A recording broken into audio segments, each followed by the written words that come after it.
क्योंकि कांग्रेस के विधायक कांग्रेस के ही होटल से गायब हो जाएंगे और गायब होकर बीजेपी के खेमे में जाकर शामिल हो जाएंगे। महेश केवट मध्य प्रदेश राज्यसभा का तीसरा उम्मीदवार। मुख्यमंत्री मोहन यादव, हेमंत खंडेलवाल, वरिष्ठ विधायक और मंत्री कैलाश विजयवर्गीय सहित महेश केवट का तीसरे उम्मीदवार के तौर पर नामांकन दाखिल आखिर में कर दिया गया और नामांकन दाखिल करते वक्त यह संकल्प भी लिया गया मध्य प्रदेश की बीजेपी के द्वारा कि हमने सिर्फ और सिर्फ नामांकन दाखिल नहीं किया है, अपितु तीनों सीट हम जीत कराएंगे।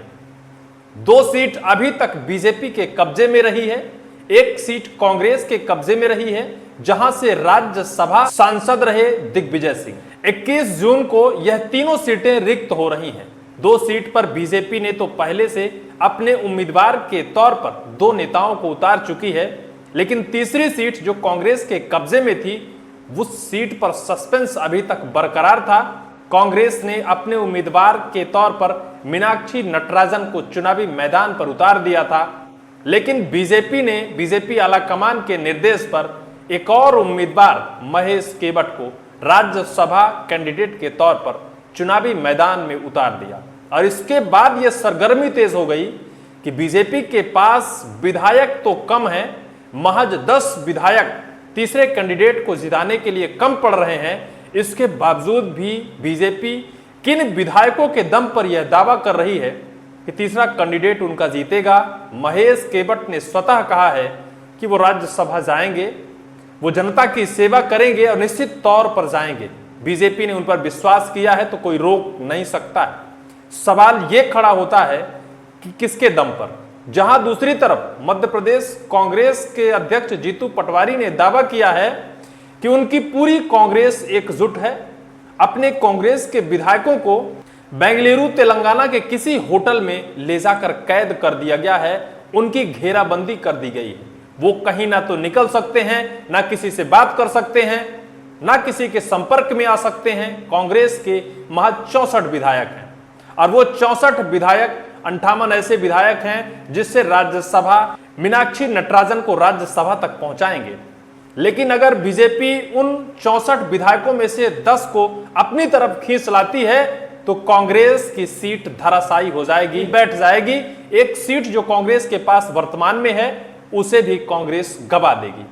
लेकिन कांग्रेस का दावा है कि कांग्रेस के सभी विधायक एकजुट हैं, एक साथ उन्होंने समर्थन दिया है और आज ही यानी 8 जून को ही मीनाक्षी नटराजन ने सभी विधायकों के साथ, सभी विधायकों के समर्थन के बाद विधानसभा में जाकर अपना नामांकन पत्र दाखिल कर दिया है।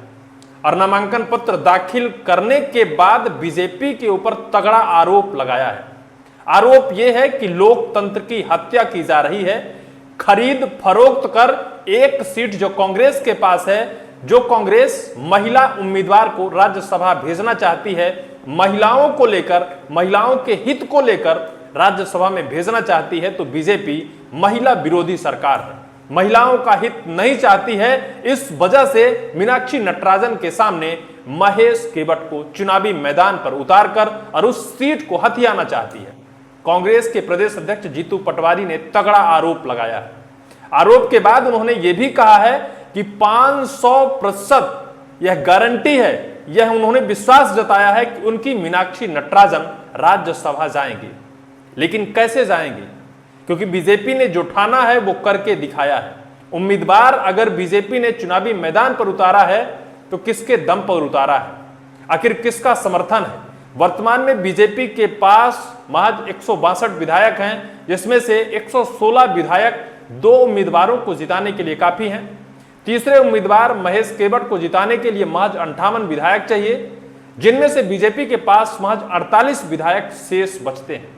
10 विधायक और चाहिए, या तो वो कांग्रेस के विधायक बीजेपी चुराएगी या फिर और क्या करेगी, दूसरा कोई रास्ता नहीं है। एक विधायक और हैं कमलेश्वर डोडियार, भारत आदिवासी पार्टी से विधायक हैं। वो किसकी तरफ मतदान करते हैं, किस राज्यसभा उम्मीदवार को अपना मत देते हैं, ये तो कमलेश्वर डोडियार ही जाने। लेकिन 10 विधायक का सस्पेंस और 10 विधायक के बीच घमासान बीजेपी और कांग्रेस के बीच, जीतू पटवारी अपनी तरफ अपना दावा झोंक रहे हैं, तो दूसरी तरफ मध्य प्रदेश के मुख्यमंत्री मोहन यादव स्वतः महेश केवट के साथ विधानसभा पहुंचते हैं और उनका नामांकन दाखिल कराते हैं। सवाल सबसे बड़ा यह खड़ा होता है कि बीजेपी ने अगर दावा किया है तो क्या खरीद फरोख्त के आधार पर जीतने का दावा किया है?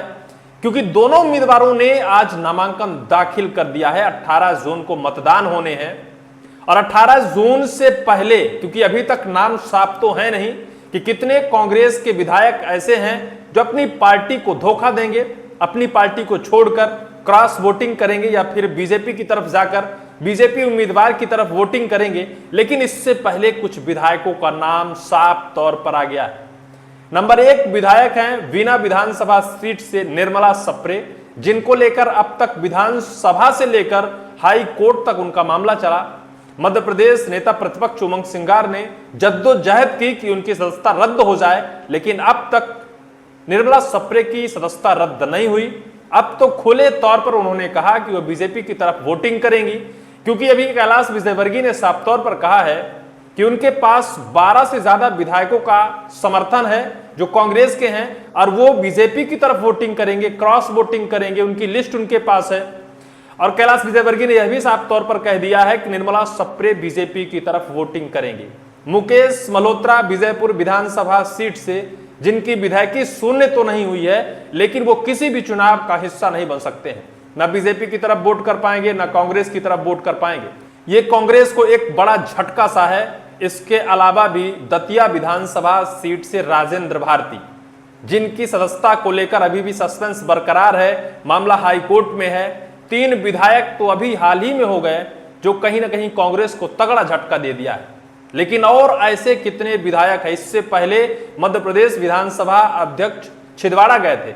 छिंदवाड़ा में 4 विधायकों ने बंद कमरे में, कांग्रेस के 4 विधायकों ने बंद कमरे में विधानसभा अध्यक्ष नरेंद्र तोमर से मुलाकात की थी, भेंट की थी, वार्तालाप हुई थी और घंटों तक हुई थी। इसके बाद ये कयास लगाए जा रहे थे कि क्या बगावत के सुर कांग्रेस के अंदर शुरू हो गए हैं। लेकिन इसके बाद ये खबर आई थी कि वो चारों विधायक सिर्फ सौजन्य भेंट की बात कर रहे थे। वो कह रहे थे कि अपने क्षेत्र की विकास की बात वो करने पहुंचे हैं। लेकिन अब जो सरगर्मी है, बीजेपी कांग्रेस के 12 विधायकों की लिस्ट बनाकर रखी है। उन 12 विधायकों का समर्थन बीजेपी को मिला है और आने वाले वक्त पर क्रॉस वोटिंग वही 12 विधायक करेंगे। उनकी लिस्ट में आखिर है कौन, किसके दम पर बीजेपी फूल रही है? लेकिन जो जीतू पटवारी दावा कर रहे हैं उसमें कितना दम है? उनके विधायक क्या उनके साथ नहीं है? क्या उनके विधायक उनका साथ छोड़ चुके हैं? क्या विधायक कहते कुछ और हैं, करते कुछ और हैं? घेराबंदी भले चाहे तेलंगाना बेंगलुरु के किसी होटल में ले जाकर इन्हें कैद कर दिया गया है, लेकिन वास्तविकता यह है कि आज भी उनके मन में बीजेपी बसी है। जब मतदान करने जाएंगे तो क्रॉस वोटिंग कर देंगे, जिससे बीजेपी का उम्मीदवार जीत जाएगा। निश्चित तौर पर जीतू पटवारी ने लोकतंत्र की हत्या का आरोप लगाया है, खरीद फरोख्त का आरोप लगाया है। देखना अत्यंत दिलचस्प होगा। आने वाले वक्त पर घमासान और बढ़ेगा, क्योंकि कांग्रेस के विधायक कांग्रेस के ही होटल से गायब हो जाएंगे और गायब होकर बीजेपी के खेमे में जाकर शामिल हो जाएंगे। अंत में पता चलेगा कि भाई हमें तो उठा लिया गया, हमें तो खरीद लिया गया, हमें लालच दिया गया, या फिर हमारे ऊपर कार्रवाई कराने का दबाव डाला गया, हमारे ऊपर ये किया गया, वो किया गया, तो हमने क्या किया, पाला बदल ली। पूरी वीडियो को लेकर आपकी क्या राय होगी कमेंट सेक्शन पर कमेंट आप जरूर करें।